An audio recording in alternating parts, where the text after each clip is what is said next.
TVS ইনসাইটে সবাইকে স্বাগত জানাচ্ছি। আমি মাহফুজুল্লাহ বাবু। দর্শক, দেশে একটা প্রায় 2 সপ্তাহ ধরে যে রাজনৈতিক অস্থিরতা, কোটা আন্দোলনকে ঘিরে ইন্টারনেট ব্ল্যাকআউট হয়েছে, পরবর্তীতে ইন্টারনেট ফিরে এসেছে, কিন্তু সেখানেও আপনার কারফিউর মধ্যে আবার ইন্টারনেটের গতি নিয়ে সমস্যা ছিল। এগুলো আস্তে আস্তে ঠিক হচ্ছে, ইকোনমি তার স্বাভাবিক গতিতে ফিরে আসছে। কিন্তু আসলে যে ব্যবসাগুলো আপনার ইন্টারনেটের উপর ডিপেন্ড করতো তারা খুব বড় ধরনের ধাক্কা খেয়েছে। যারা সার্ভিস এক্সপোর্টের সাথে জড়িত ছিলেন, সফটওয়্যার এবং অন্যান্য, তারা বিদেশি ক্রেতাদের কাছে একটা রেপুটেশনাল ড্যামেজের মধ্যে পড়েছেন। বিভিন্ন সেক্টরের যে অ্যাসোসিয়েশনগুলো তারা তাদের এই ধরনের পরিস্থিতিতে তাদের ক্ষয়ক্ষতির পরিমাণ বলছে।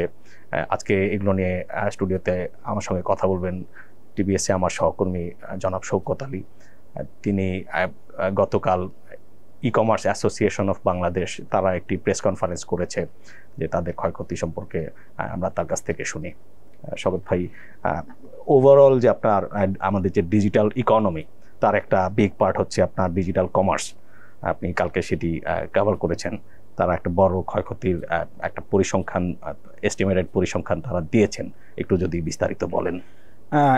ই ক্যাপ হচ্ছে আমাদেরকে যে ক্ষয়ক্ষতির বিবরণটা দিয়েছে, এতে দেখা গেছে তারা বলতে যাচ্ছে যে তাদের যে মেম্বাররা আছে, তাদের মেম্বারদের কাছে তারা হচ্ছে একটা চিঠি দিয়েছিল ক্ষয়ক্ষতির একটা বিবরণ চেয়ে। তারা মেম্বাররা যেটা পাঠিয়েছে, এইটাতে দেখা গেছে ইন্টারনেট প্লাস ফেসবুক কেন্দ্রিক যে কেনাকাটা বা বিভিন্ন ধরনের সেবা সার্ভিসের কথা যদি বলেন, সেইগুলোতে হচ্ছে আমাদের 13 দিনে প্রায় 1700 কোটি টাকার মতো ক্ষতি হয়েছে বলে ই ক্যাপ হচ্ছে দাবি করেছে।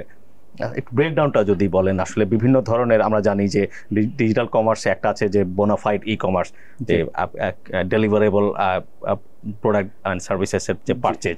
তারপরে এর বাইরে আছে আপনার ধরেন এই কুইক কমার্স, যেটা আপনার আমরা ফুড ডেলিভারি করি। তারপরে হচ্ছে তারপর গিগ ইকোনমির সাথে রিলেটেড আছে আপনার রাইড শেয়ারিং, এগুলো আছে।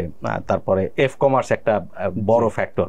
আসলে কি পরিমাণ মানুষ এগুলোতে আপনার ইম্প্যাক্টেড হয়েছে আপনার ধারণা?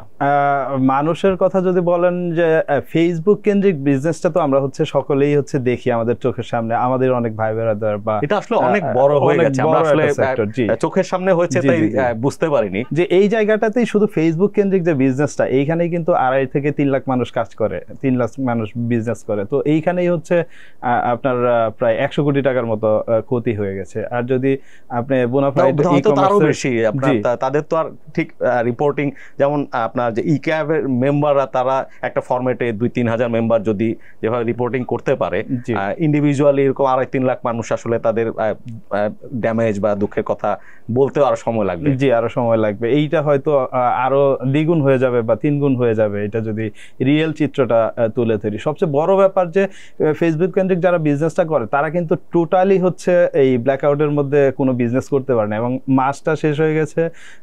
গত মাসের 15 দিন 13-14 দিন তারা বিজনেস করতে পারে নাই। তারা কিন্তু এই যে তাদের যে কর্মীরা আছে, তাদের স্যালারি দিবে কি করে, বা তাদের এই ব্যবসাটা আবার চালিয়ে নিবে কিভাবে, কারণ তাদের কিন্তু একটা রেপুটেশনও লস হয়েছে। আপনার আবার যে আপনার রিপোর্টে একটা জিনিস দেখলাম, যে যেমন বিজ্ঞাপনের, ডিজিটাল বিজ্ঞাপনের জন্য তারা যে টাকাটা সোশ্যাল মিডিয়ার জন্য স্পেন্ডিং করেছিল, সোশ্যাল মিডিয়া রেস্ট্রিক্টেড থাকায় আসলে তাদের টাকাটা খরচ হয়েছে, কিন্তু তার কোনো ইম্প্যাক্ট বা তার এগেইনস্টে সেলও তারা পায়নি।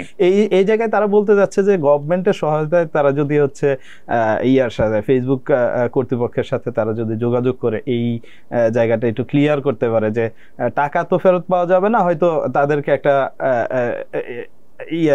টাইম দিয়ে দিল যে তোমরা আরো 7 দিন বা 10 দিন সময় এই অ্যাডগুলো কন্টিনিউ করতে পারবা। এইটা যদি হয়, এটা সরকারের মাধ্যমে তারা যোগাযোগ করার চেষ্টা করছে। দেখলাম তারা চেয়েছেন যে আপনার তাদের যে সমস্ত যে ডুইং বিজনেসের যে সমস্ত রেগুলার কস্ট আছে, লাইক ট্রেড লাইসেন্স, এই জুন জুলাই শেষ হয়ে গেছে, এখন তো ট্রেড লাইসেন্স রিনিউ করতে হবে। ওনারা বলছেন যে এটা যদিও অল্প খরচ, কিন্তু এই সময় যদি এইটাতে একটা সরকার ছাড় দেয়, তাহলে বিজনেসম্যানরা একটু স্বস্তি পাবে, যেহেতু ছোট বিজনেসগুলো এখানে অনেক বেশি লজিস্টিক সেক্টরে, যেমন যদি ডেলিভারি না হয় তাদেরও ক্ষয়ক্ষতি কেমন হয়েছে? তাদেরও প্রায় হচ্ছে লজিস্টিক্স সেক্টরে প্রায় আপনার 100 কোটি টাকার মতো ওনারা বলছেন যে ক্ষতি হয়েছে, কারণ সবকিছুই তো বন্ধ ছিল। আপনি যদি ধরেন একটা খাবারের জন্য একটা ফুড ডেলিভারি অ্যাপসে হচ্ছে অর্ডার করে থাকেন, সেটা তো আপনার সুযোগ ছিল না। তো ডেলিভারি ম্যানরা ক্ষতিগ্রস্ত হয়েছে, যারা হচ্ছে এই খাবারগুলো সার্ভিস দিচ্ছে। স্পিল ওভার এফেক্টটা অনেক বেশি, যেটা একটা ইন্ডাস্ট্রির বিক্রি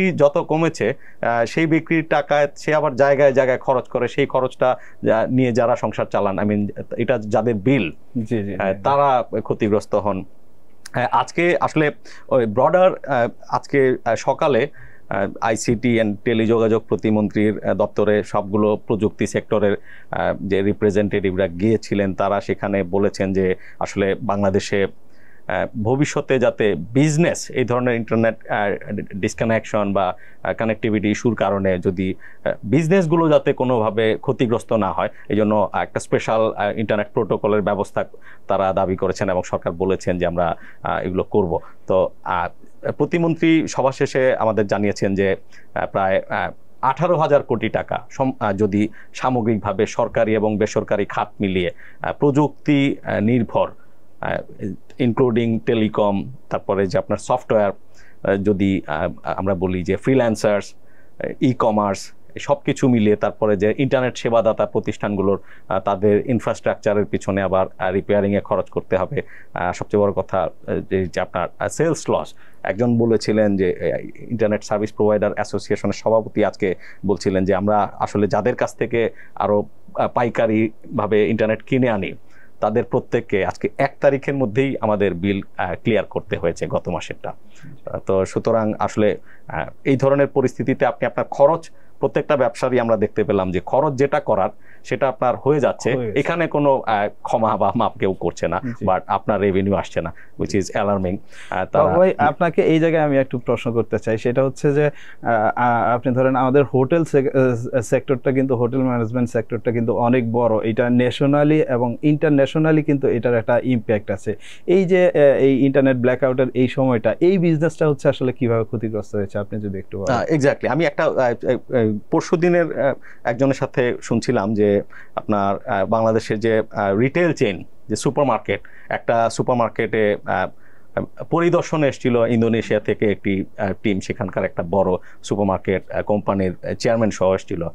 এই টিম ঢাকায় এসেছে, ঠিক তার পরের দিন আপনার আমাদের যে এই যে ইন্টারনেট ব্ল্যাকআউট অ্যান্ড এগুলো হলো আর কি, তারা আসলে হোটেল থেকে বের হতে পারেননি।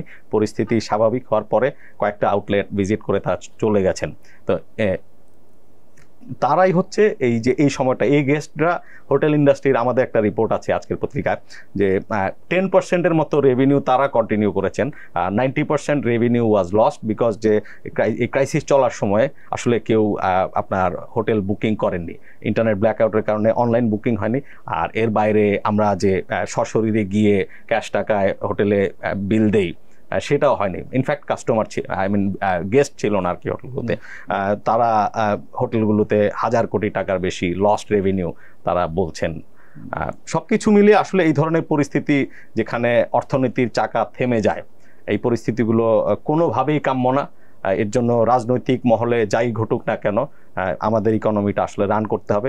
আর ইন্টারনেট, এটি মানবাধিকার প্রশ্নে বলেন বা যে বিজনেসের এনাবলার হিসাবে বলেন, প্রত্যেকটা সেক্টর থেকে সব ঘরানার মানুষ একই কথা বলছেন যে ইন্টারনেটে যাতে আসলে কোনো ধরনের ডিসরাপশন না আসে।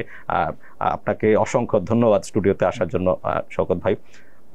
দর্শক, আমরা শওকত ভাইয়ের কাছ থেকে শুনছিলাম, আমি নিজেও প্রযুক্তি ঘন খাতগুলোর যে আপনার যে বিজনেস আপডেটস, সেগুলোর সাথে খুব ডিপলি কাজ করেছি।